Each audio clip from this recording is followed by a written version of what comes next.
Hello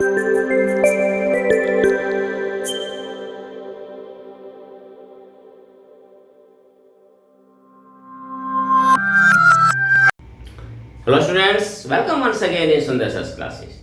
तो students, आज हम सीखेंगे कुछ एडवांस स्ट्रक्चर ट्रांसलेशन का और स्पोकन इंग्लिश से संबंधित जो कॉमन भाषा हम यूज करते हैं, जो कॉमन सेंटेंसेस यूज करते हैं आम एक कॉमन कन्वर्सेशन के अंदर, हम आज उन्हीं को देखेंगे कि कुछ ऐसे वर्ड्स होते हैं कि जिनको हम ट्रांसलेट करें इंग्लिश में तो हम उनको इंग्लिश में कैसे बोलेंगे।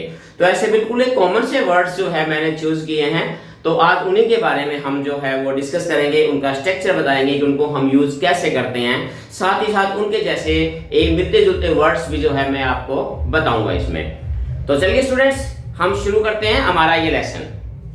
तो स्टूडेंट्स, सबसे पहले अगर बात करें आप, तो जैसे मैंने कुछ सेंटेंस लिखे हैं, कुछ मैंने सेंटेंस लिखे हैं जो हम daily day to day life के अंदर कॉमनली और कैजुअली वे में हम यूज करते हैं, हिंदी में करते हैं। लेकिन अगर हमें उन्हें इंग्लिश में बोलना पड़े तो हम उनको कैसे बोलेंगे, क्या उनकी इंग्लिश बनेगी, तो उन्हीं के ऊपर आज हमारा ये लेसन है।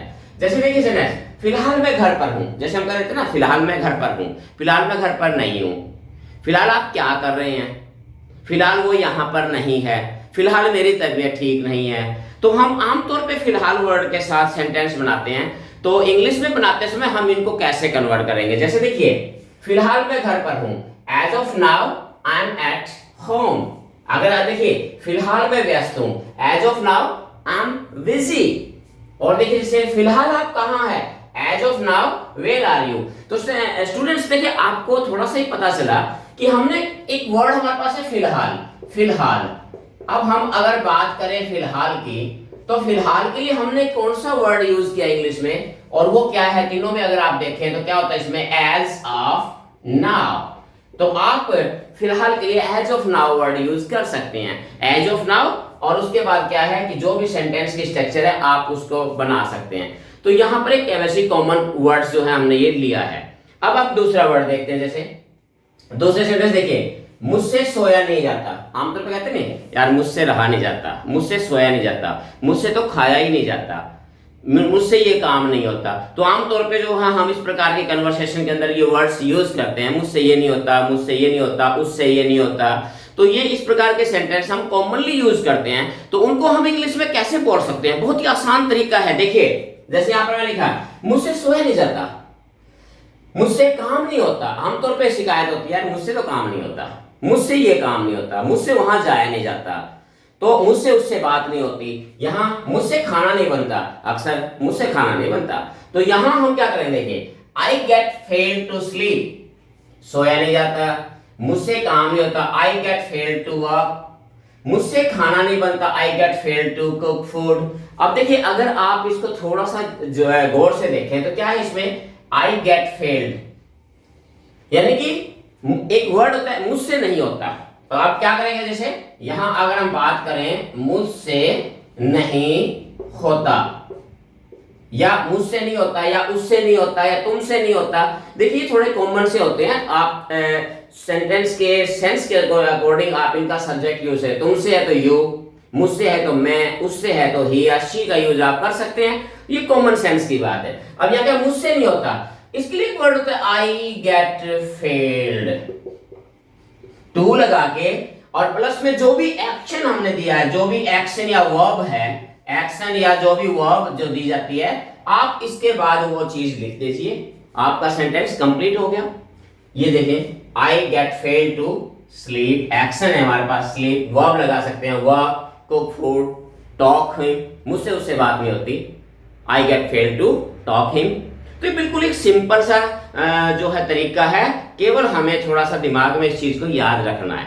तो होप टू कि यहां तक अब आगे देखिए, अगला एक और हम लेते हैं। जैसे वो भी क्या लोग थे, अक्सर कहते नहीं यार वो भी क्या जमाना था, वो भी क्या समय था, वो भी क्या लोग थे। तो हम अक्सर जो है हम पास्ट की बात करते हैं इस प्रकार की, यार वो भी क्या जमाना था। तो हम इस प्रकार से जो है जो यूज करते हैं, तो उसमें जो है उस प्रकार के सेंटेंस को आप कैसे बनाएंगे, बिल्कुल सिंपल तरीका। देखिए जैसे वो भी क्या लोग थे, दोज वर द पीपल, यार वो भी क्या लोग थे, दोज वर द पीपल। या वो भी क्या समय था, दैट was the time। अब इसमें थोड़ा सा ध्यान देने की बात है, जैसे हम आमतौर पे क्या वो भी क्या लोग थे, अब यहाँ पर अगर बात करें वो भी क्या लोग थे, तो लोग क्या है, यहाँ पर प्लूरल है, हमारे पास क्या है, प्लूरल है। अगर प्लूरल है तो हमने क्या लगा दिया, यहाँ पर दोज का यूज करना है। और जैसे वो भी क्या समय था, तो समय सिंगुलर होता है, तो यहाँ अगर आपके पास सिंगुलर है तो सिंगुलर के लिए क्या लगा देंगे आप, दैट का यूज करेंगे। बस सिंपल ये तरीका, ये तो कॉमन सेंस है जो आपको थोड़ा ध्यान में रखने की आवश्यकता है, बाकी इसमें कुछ विशेष नहीं है, बिल्कुल भी टफ नहीं है, सो इजी टू अंडरस्टैंड।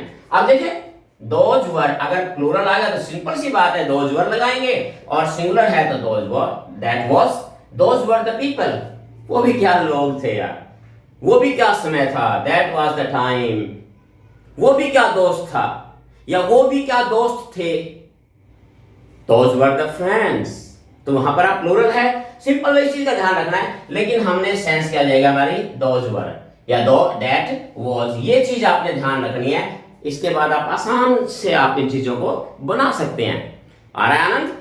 मुश्किल बिल्कुल भी नहीं है, सिर्फ थोड़ा प्रैक्टिस करने की आवश्यकता है। मैंने कुछ एग्जाम्पल लिखे हैं, आप इनसे मिलते जुलते सेंटेंस जो है उसकी प्रैक्टिस कर सकते हैं, बना सकते हैं, एक दूसरे के साथ जो है एक आपस में जो है कन्वर्सेशन कर सकते हैं, आप अपनी वोकैबुलरी को अनरिच कर सकते हैं, अपने स्पोकन को और इंप्रूव कर सकते हैं। चलिए कुछ और एग्जाम्पल है, कुछ और नई चीज बताता हूँ। तो चलिए स्टूडेंट्स कुछ और ऐसे ही बड़ी इंटरेस्टिंग इंफॉर्मेशन आपके लिए है, कुछ अच्छी चीजें देखिए। सबसे पहले जैसे लिखा है मैंने, यहाँ डिफरेंस मैंने लिखा बताया, इसमें इन और ऑन में क्या डिफरेंस होता है, इन और ऑन में क्या डिफरेंस है।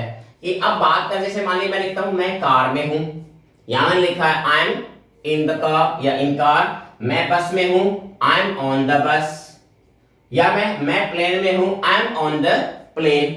अब यहां पर आप देखिए, अगर देखिए यहां मैंने इन का यूज किया, यहां ऑन का, यहां ऑन का, तो ये थोड़ा सा ध्यान रखने वाली बात है, बिल्कुल एक कॉमन सी चीज है जो आपने ध्यान रखना है कि इन या ऑन, जब हम किसी व्हीकल पे अंदर होते हैं या व्हीकल पर होते हैं तो हम ऑन कब लगाते हैं और इन कब लगाते हैं। सिंपल सी बात है, जैसे हम आमतौर पे क्या है, मैं यहाँ ड्राइविंग वाली चीजों के लिए बात कर रहा हूँ, सिंपल सा एक फॉर्मूला इसमें कि अगर जिसके अंदर आप मूव कर सकते हैं, जिस भी चीज के अंदर बैठे हो वहां अगर आप मूव कर सकते हो, यानी उस व्हीकल के अंदर आप मूव कर सकते हो वन प्लेस टू अनदर, तो हम लगाते हैं, मूव के लिए हम लगाएंगे ऑन।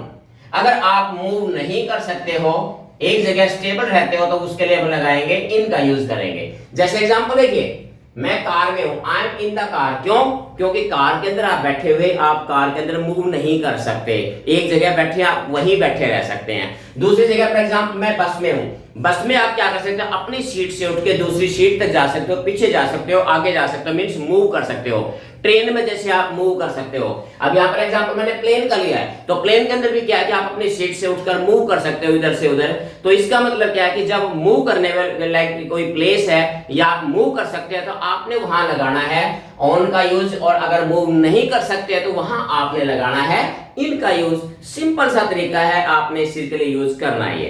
अब कुछ आपको मैं बताता हूँ वोकैबुलरी, यानी कि बहुत ही सिंपल सी वोकैबुलरी, आमतौर पे जो है हम यूज करते हैं इन वर्ड्स का, लेकिन जब बात आती है इंग्लिश ट्रांसलेशन की तो हमें थोड़ा सा डाउट हो जाता है कि इसके लिए क्या वर्ड यूज करें हम। तो सिंपल से देखिए, मैंने दो वर्ड लिए इस बार, सिर्फ एक बासी और एक झूठा। बासी वर्ड और फ्रेश, फ्रेश का उल्टा होता है, जैसे ताजा और बासी खाना। तो जैसे मैं कहते हैं खाना बासी है, द फूड इज, बासी वर्ड के लिए यूज करता है stale, the food is stale. तो यहां हम बासी के लिए यूज करते हैं स्टेल वर्ड यूज करते हैं। फ्रेश खाना ताजा है तो क्या रहेगा, फूड इज फ्रेश। तो ये सिंपल सा वर्ड है जो आपने इसके लिए याद रखना है। अब यहां पर थोड़ा सा एक चीज है, यहां मैंने देखिए दो वर्ड लिए हैं झूठे के लिए, जैसे खाना झूठा है, चाय झूठी है, गिलास झूठा है, या बोतल झूठी है, या कटोरी झूठी है, जैसे हमको, या चाय झूठी है, पानी झूठा है, या दूध झूठा है, ये चीजें। यहां बात हमारे पास खाने की है भी, खाना झूठा है। तो यहां वर्ड तो एक ही है झूठा, लेकिन क्योंकि इंग्लिश लैंग्वेज है, यहां हमने क्या करना है, हम तीनों के लिए हमने अलग अलग वर्ड यूज करना है। तो सबसे पहले हम लेते हैं किसके लिए, अगर बात करें हम खाना झूठा है, झूठे के लिए, तो यहां हम लिखेंगे द फूड इज।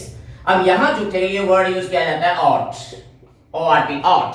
खाना झूठा है तो उसके लिए हम द फूड इज ऑट, यहां पर हम वर्ड पर्टिकुलर इस यूज को, वर्ड को यूज करते हैं। अब आगे देखिए, मैंने लिखा चाय झूठी है। अब चाय जो है जिसको हम ड्रिंक करते हैं, पीते हैं, दूध है, वाटर है या कोल्ड ड्रिंक है, मान लीजिए कोई भी चीज है, या जूस है आपका, तो ऐसी चीजें उसको हम ड्रिंक कर सकते हैं, तो उसके लिए झूठे के लिए क्या वर्ड यूज लगाते हैं? जैसे चाय, द टी इज सिप्ड। तो यहां हम झूठे के लिए हमने वर्ड क्या यूज किया? सिप वर्ड यूज किया है। तो यहां आप झूठे के लिए जैसे आउट यूज नहीं बल्कि सिप यूज करेंगे। अब जैसे आगे देखिए, अब यहां पे लिखा ग्लास झूठा है, मैं कहता हूं बोतल झूठी है, कटोरी झूठी है, आपकी प्लेट झूठी है। तो कोई यूटेंसिल्स या कोई बर्तन है जिसके अंदर कोई खाना या पीने का सामान है, अगर वो झूठा है तो उसके लिए हम कौन सा वर्ड यूज करेंगे? तो उसके लिए वर्ड यूज क्या करें? सिंपल सा वर्ड, उसके लिए क्या करेंगे? जैसे ग्लास, ग्लास इज यूज्ड। यहां पर हम यूज्ड का प्रयोग करेंगे झूठे के लिए। यूटेंसिल्स वगैरह है, कोई यूटेंसिल्स है, कोई बोतल है, ग्लास है, टम्बलर है, या कोई भी यूटेंसिल्स अगर जो झूठा है, जिसका हम बोलते हैं ये बर्तन झूठे हैं, कहते हैं ये बर्तन झूठे हैं, तो यहां झूठे के लिए हमने यूज क्या करना है? यूज्ड। अगर ड्रिंकेबल कोई चीज है तो उसके लिए हमने यूज करना है सिप्ड। खाने वाली चीज जो है उसके लिए हमने यूज क्या करना है? ऑट। तो ये तीन चीजें भी आपने याद रखना है स्टूडेंट्स। कोई नई चीज मैं आपको नहीं बता रहा, कॉमन सी चीजें हैं, सिर्फ हमें एक रिफ्रेश करना है हमारे माइंड को, और अपनी वोकैबुलरी को, अपनी स्पोकन को हम इंक्रीज कर सकते हैं। तो जरूर बताएं मुझे लेसन आपको कैसा लगा। आज के लिए इतना ही। Have a nice day. Thank you.